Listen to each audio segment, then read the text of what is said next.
My wife would say that Monaghan people never explain a story fully. So this story is one that was collected by a school child as part of the Irish Folklore Commission Schools collection back in 1937.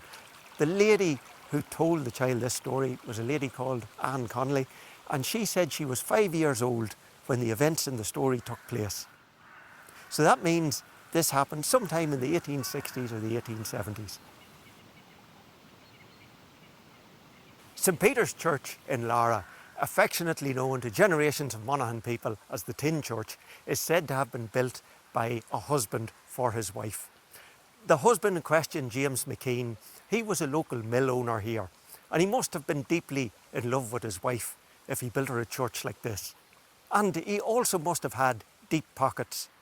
Now, if he was a mill owner, he definitely did, because there were a lot of mills in this area.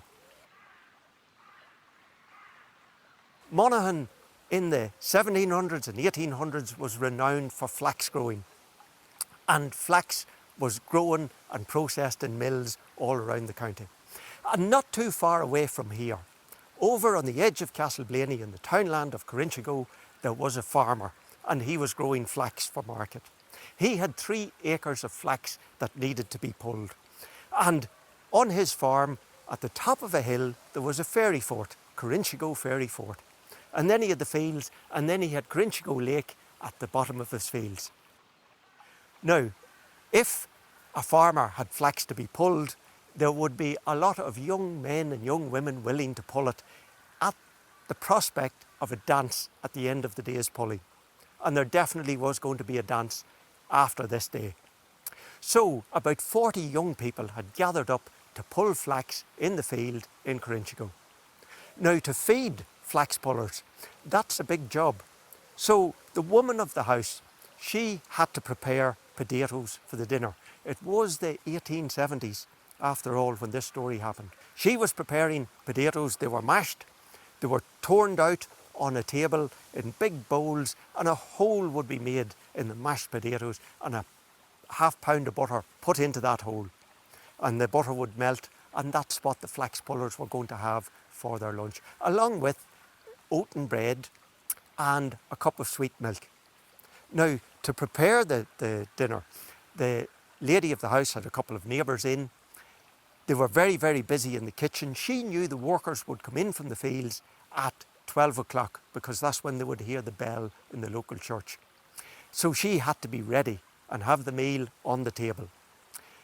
But around 11:30, when the kitchen was a hive of activity, they espied a little old lady coming down the boreen. And this little old lady was wearing a black skirt.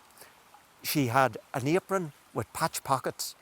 She had a black shawl, a red kerchief on her head, and she was carrying a stick. And beneath her shawl, she had a bag, about the size of a £1/4 paper bag. She came to the kitchen door and she knocked. And she held out the bag and she asked for some oaten meal.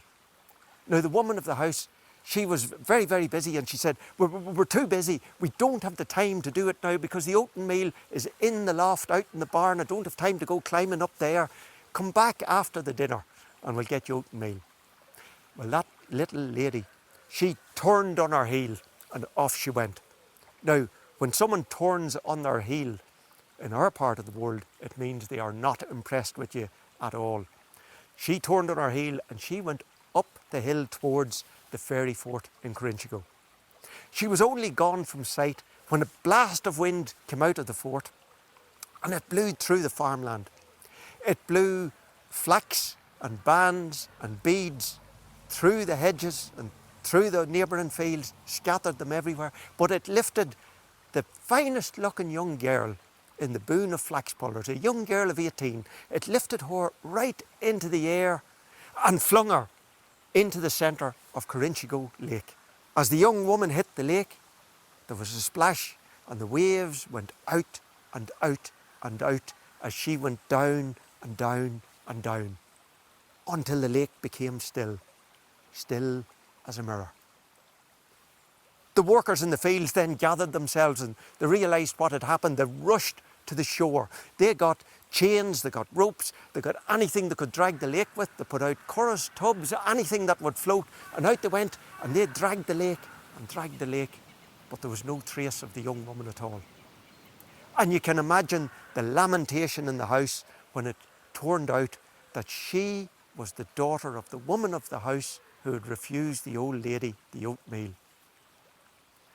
Well, there was no sign of the young woman all the next day or the day after, and they were getting ready for a funeral because there was nothing else to do. When a man in the locality, an old man, said that because the problem had started in the fairy fort, maybe they should take a bag of oatmeal and the woman of the house leave it up outside the fort and see what might happen. So that's what she did. She took a bag of oatmeal, she went up to the fort, and she left it outside. There came another blast of air from the fort, and the workers in the fields were surprised to see a man come riding down the hill on a grey steed, and him wearing a royal cloak and crusted with jewels, and he rode his steed to the edge of the lake, and then he gave it a dig with his feet, and the horse jumped and landed in the middle of the lake where the young lady had landed before. The water splashed out and the waves went out and out and out as the horse and the rider went down and down and down. And then the lake became still like the glass of a mirror once again.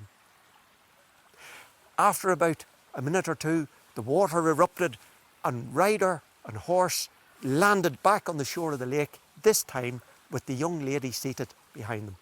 The rider set the young lady down in the field and he galloped his horse back up to Corrinshigo fort. The people who were in the field, they said that the man on the horse, he looked so regal, so royal, with his rich cloak and his jewels, that he must have been the king of the Corrinshigo fairies. And that's what they called him from that day onwards. Now you can imagine the rejoicing in the house to have the young lady home safe and sound. And if anyone ever asked that young lady where she had spent the 2 days that she was away from home, all that she would ever say was she had spent them in a lively house.